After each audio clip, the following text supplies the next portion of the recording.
Hello everyone, welcome to IAS Dashana. I hope you all are doing very well. So without wasting any of our time, let's move to the topics of the day. Today's topic is government monitors agricultural imports and exports to protect farmers' interests. The government maintains continuous oversight over the country's import and export activities and revises trade policies as necessary to safeguard domestic interests. For essential agricultural commodities, there is an interministerial committee including Department of Agriculture and Farmers Welfare as a member which keeps a close and regular watch on essential agricultural commodities, analyzing factors and that affect their availability and market conditions. It also monitors any rise in imports to quickly identify trends that may influence domestic production, trade, and food security. To protect the interests of farmers and reduce unnecessary imports, the Department of Agriculture and Farmers Welfare reviews the import of agricultural commodities and, when required, recommends measures such as import duties on post restrictions to the concerned ministry or department. Further, government supports farmers through several ongoing schemes and interventions including market intervention through procurement under minimum support price, which is MSP mechanism for notified crops. Price Stabilization Fund, which is PSF, operations for essential commodities such as onions to manage volatility. Market intelligence and buffer stocking operations by central agencies. Input and income support schemes such as PM Kisan to cushion income fluctuations. These measures collectively aim to mitigate adverse impacts on farmers arising from market disruptions.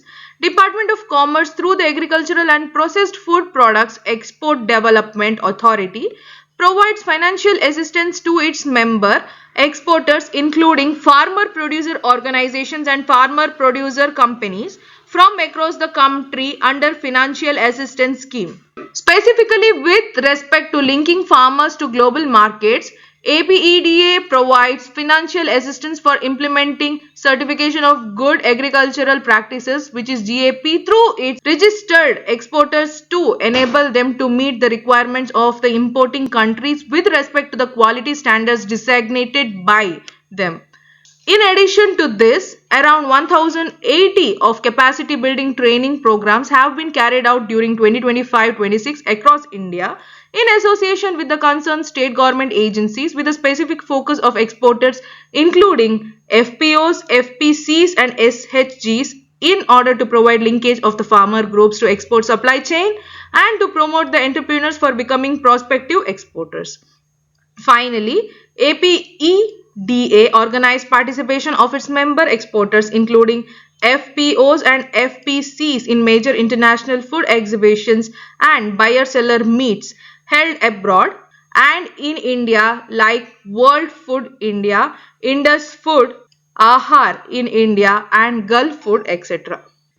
The next topic for the day is India and Netherlands establish Joint Trade and Investment Committee to strengthen bilateral economic cooperation. India and the Netherlands today announced the establishment of India-Netherlands Joint Trade and Investment Committee through a Memorandum of Understanding, marking an important milestone in further strengthening bilateral trade, investment and economic cooperation between the two countries.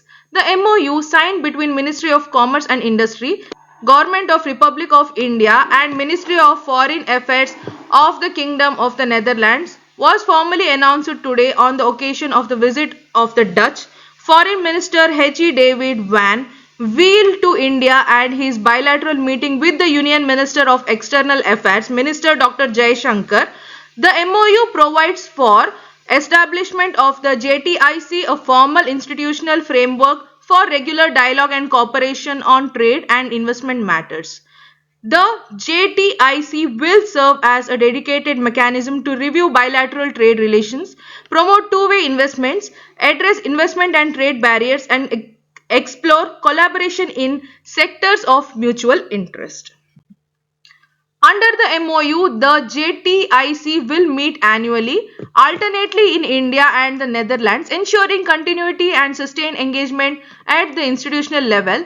The JTIC will be co-chaired by Additional Secretary, Department of Commerce, Ministry of Commerce and Industry of the Republic of India, and the Director General, Ministry of Foreign Affairs of the Kingdom of Netherlands, and would comprise delegations of both sides consisting of government officials and other members as designated. The objectives of the JTIC are to contribute the identification and elimination of trade and investment barriers, contribute to identification of trade and investment facilitation measures including in the focus areas of cooperation, promote interaction between various chambers of commerce and industry between the two countries, especially in micro, small and medium enterprises, which is MSME, and explore enhancement of cooperation in sectors of mutual interest, including organizing consultations between the private sector and the governments where required for enhancing bilateral trade and investment flows, including exchange of technical know-how to transfer of technological innovation, especially in the small and micro sector.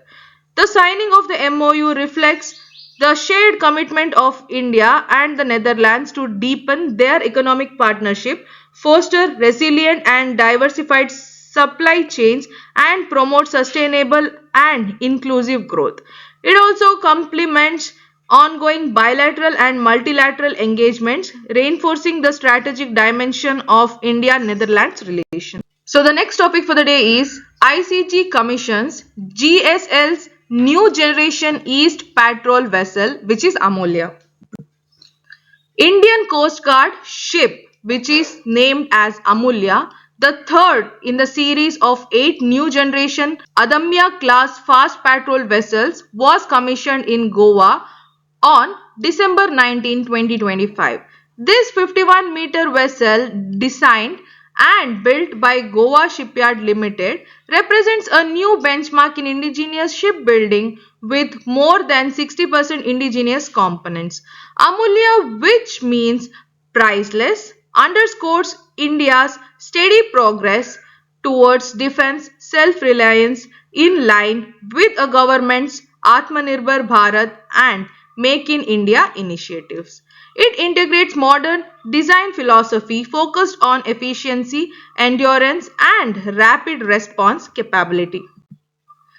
Powered by two 3000 kW advanced diesel engines, the ship delivers a top speed of 27 knots and an operational endurance of 1500 nautical miles, enabling extended missions of India's maritime zones.